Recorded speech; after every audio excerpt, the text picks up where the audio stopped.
कमजोर है बाजार और ऐसे में वक्त है सुशील केडिया साहब से मुलाकात करने का। हमारे साथ कार्यक्रम में हो रहे हैं शामिल केडियानोमिक्स के फाउंडर और सीईओ। केडिया साहब, बहुत बहुत स्वागत है आपका। धन्यवाद समय देने के लिए। जब से बाजार ने टॉप बनाए, बैंक निफ्टी पे 54,500 के आसपास, निफ्टी पे 26,300 के आसपास, वहां से आज जो लेवल्स मिले हैं वो सबसे लोएस्ट लेवल मिले। कुछ नए नीचे के लेवल इंट्राडे में देखने को मिले। क्या कुछ और नई गिरावट खुल रही है या फिर सपोर्ट के आसपास से? कैसे देख रहे हैं आज की गिरावट को और आगे बाजार के ट्रेंड को आप? अनिल जी, बहुत बढ़िया सवाल है ये। और बाजार ने ऐसा रंग ढंग बना दिया है कि जैसे आदमी की बोलती बंद हो जाए। तो बोलती बंद वाले माहौल के अंदर में मैं गाने का सहारा लूंगा परिस्थिति को सटीक तरीके से बताने के लिए। एक ब्रिटिश बैंड था जेथरो टल, जिसका ये बहुत फेमस गाना है, too old to rock and roll, too young to die. तो अब बेच के कमाने के लिए बहुत ज्यादा लेट हो चुकी है और लेके कमाने वाले सफल नहीं हो पा रहे हैं।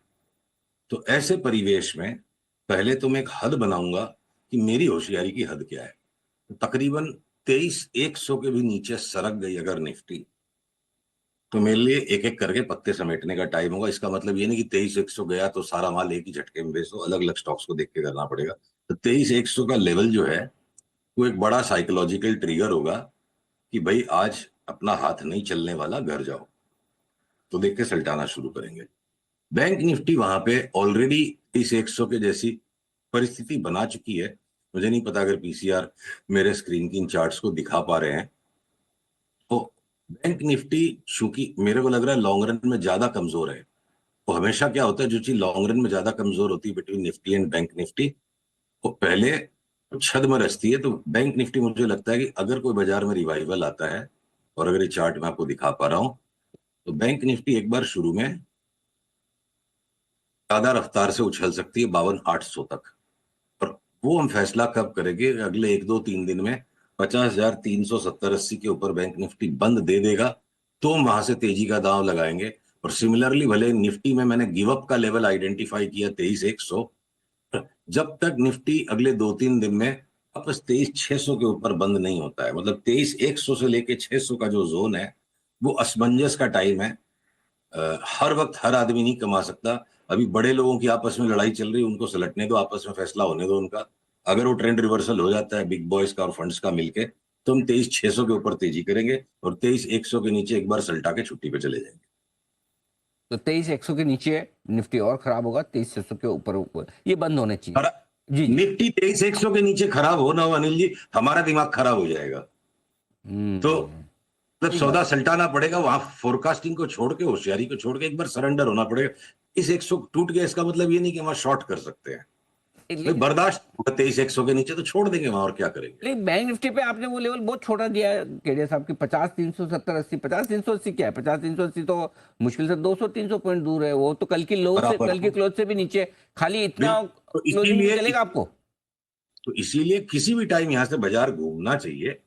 और मैं एक नेशनल टीवी पे आके एक ही बात रिपीट कर जाऊं, बाजार घूमना चाहिए, नहीं घूमे तो भाई कहाँ पे गिव अप करना है वो भी आइडेंटिफाई कर लिया, तो बैठ के भी देखेंगे। हम्म। तो तो इस के नीचे बैंक निफ्टी पे गिव अप कर देंगे? हाँ, बस ये गिव अप के लेवल के करीब हम आ चुके हैं और देखते हैं। और अगर 50,400 राउंड फिगर में ये मान लें कि होल्ड कर ले क्लोजिंग बेसिस पे, तो 52,600 तक की अपसाइड के लिए खुल सकता है बैंक निफ्टी, राइट? बिल्कुल जी। चलो, ये अच्छी चीज। 50,400 के ऊपर चला गया तो अभी क्या, सल्टा के साइड में बैठे हैं बैंकों को, तो 50,400 के ऊपर गया तो नई तेजी लगाएंगे एक बार 2,000 पॉइंट की, और फिर देखेंगे 2,000 पॉइंट बढ़ने के बाद भी छोड़ना है कि नहीं। तो थोड़ा असमंजस का बाजार हो गया। मतलब इतना सब कुछ होने के बाद आज ही अडानी को भी आना था। मैं इसी पे आ रहा था। दूसरा मेरा अगला सवाल यही था, क्योंकि आप काफी लंबे समय से अदानी पर बुलिश भी थे। आप कह रहे थे कि बाजार भले कितना ही खराब हो, लेकिन अदानी ग्रुप के शेयर पर हम पॉजिटिव हैं, बुलिश है। आज ये बड़े डेवलपमेंट होने के बाद कोई आपने स्टैंड बदला है? नहीं जी, न चार्ट्स का ढांचा बदला है और न ही जो शेयर बाजार की एक नॉर्मल समझ है। मतलब भाई इतना एक आरोप लग गया, उस पर फाइन हो जाएगी, पेनल्टी हो जाएगी, तो ठीक है। अब मान लीजिए कॉर्पोरेट गवर्नेंस कोई इश्यूज आ जाते हैं या कभी कोई कोर्ट से भी जो फैसले आ जाते हैं, कल को जाके आप हायर अपील में जा सकते हैं, रिवर्स हो सकता है, या बाजार उनको भूलने के लिए तैयार हो सकता है। बल्कि इस तरह की खराब खबर पे भी अगर अडानी के स्टॉक्स भी घूम गए यहां से, तो मेरे को लगता है इसका मतलब है फिर बाजार में बड़ी तेजी होगी कि इतनी बैड न्यूज भी अगर बाजार हजम कर जाएगा तो बड़ी तेजी बन सकती है। इसलिए आज ओवर रिएक्ट नहीं करेंगे अनिल जी, आज थोड़ा शांति रख के 1-2 दिन बाजार को देखने का मन है। चलिए, तो अदानी ग्रुप के स्टॉक्स में भी फिलहाल थोड़ी शांति रखें, कुछ भी ना करें। ले तो आप पाएंगे नहीं, और बेचने का तो भाव शायद। मतलब इसको और सरल शब्दों में अगर कहूं मैं हाँ अनिल हाँ, जी की, जी जी। फोरकास्टिंग करते रहने का कोई 12 महीने ही समय हो जरूरी नहीं है। कभी कभी आदमी को किनारे होके सिर्फ रिस्क को मैनेज करना चाहिए। अभी जी अभी फोरकास्ट करते रहे चल ही नहीं रही है, तो पहले बने रंग ढंग नए ट्रेंड का, और तब तक जितनी रिस्क कंट्रोल हो सकती है उतना सौदा रखो, बाकी छोड़ दो। ठीक बात है। तो ये आपके लिए अदानी ग्रुप के शेयर पर। अब सर, कोई स्टॉक स्पेसिफिक अगर आपको चार्ट पे कोई अच्छे या खराब दिख रहे हो तो बताएं सर।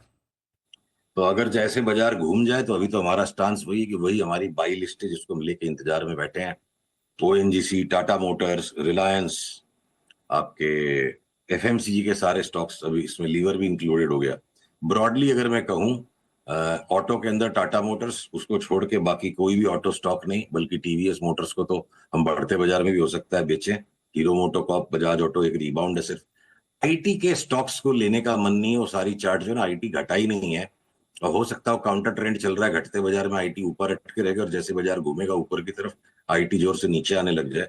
बाकी आईटी की स्पेस को छोड़ के जिधर जिस चार्ट पे, जिस फंडामेंटल पे नजर है, चाहे वो पीएसयू के स्टॉक्स हो या वो केमिकल्स के स्टॉक्स हो, तो ये एक असमंजस के पॉइंट पे है बाजार। 1-2 दिन सांस रोक के यहाँ देखना चाहिए। और सेम टू सेम सारी की सारी सेम लिस्ट है। मतलब फुटबॉल के गेम में जो कमजोर टीम है वो कमजोर टीम है, जो ताकतवर टीम है ताकतवर टीम है। एक प्लेयर के हाथ में बॉल लगे तो 2-3 मिनट या 2-3 दिन बाजार में ड्रिबलिंग हो जाएगी बॉल इधर से उधर, तो उससे क्या है, मैच की आउटलुक चेंज नहीं होगी। अभी तो आउटलुक चेंज करने के लायक कोई डाटा पॉइंट मिल नहीं रहा है। ओके, तो चलिए, ये है राय केडिया साहब की। केडिया साहब, बहुत बहुत धन्यवाद आपका समय देने के लिए, बाजार पर और सारे स्टॉक्स पर अपनी राय विस्तार से हमारे दर्शकों को शामिल देने के लिए। जल्द आपसे फिर होगी मुलाकात। बहुत बहुत शुक्रिया सर।